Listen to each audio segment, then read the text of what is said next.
Today we're looking at another very powerful psychology technique with visual examples that beg our belief.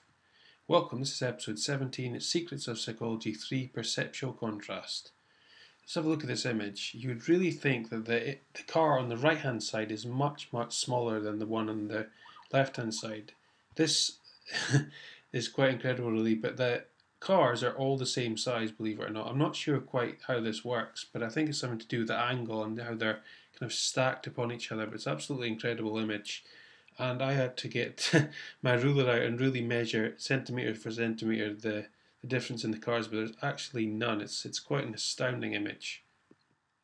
Here's another image here. You'd think that the centre circle on the left hand side is much smaller than the one on the right hand side. It just looks a lot bigger on the right hand side, but if you measure them once again, you'll find that those circles, the orange circles in the middle, are exactly the same size.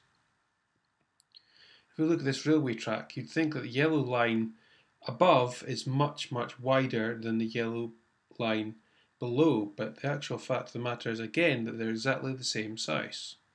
And this is to do with perceptual contrast. In web design, we want our products to look and feel as important as they possibly can be. Compared to other items, we want maximum impact, price and service. Tying in with rejection then retreat, it makes this technique of perceptual contrast even more powerful, as we'll see. Rejection and retreat is linked to reciprocity. See in the other video. In this, we give the buyer a second less expensive option, knowing that they will feel like they have conceded and given them something in return. They then return that favour by buying, in a lot of cases, not every case, but in a lot of cases, the second offer. And that is rejection and retreat, which is linked to reciprocity. So if we look at this example here, if you first talk about or state a figure of $9.97 and then talk about a higher figure of $29.97, the higher figure seems in contrast a lot more than it would be if, for instance, you started with a higher figure, then went to a lower figure. In this way, the contrast works a different way, and that's what you generally want to do. You want to kind of state higher prices and then come down to a lower price. It just makes that price, the actual price, a lot smaller, feeling again within the contrast and the relationship between the figures. So a little bit of a review. It's going from low to high. We get this technique to work against us. That's not really what we want to do. We want to talk about large values, then a smaller value, making the second price seem a lot smaller in contrast. If we think about some car salesman techniques, they'll sell you the car first, and then they'll sell you the accessories, such as your mats, your air conditioning, your bumpers, your metallic paint. All that stuff comes after, and the reason they do that is that if, for instance, your accessories, your mats are £250, that's very small in contrast to the car at £17,000, and all it adds up. And it's kind of a little bit of a sales technique, but that's what they'll do. They'll always talk about the car price first and agree that first, then they'll talk about the accessories, and that's perceptual and contrast in motion. So in web design, very similar advice as seen in the other video, rejection then retreat. Show your highest price products first.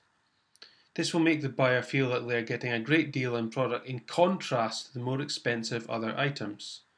Everything that you mention price and value wise will have an effect how relatively they see other items on the site. Subtly mentioning that items like these normally sell for many times your price can help sales. So if you subtly in your copy and mention just different higher price items, that could help your conversion and your sales in your websites.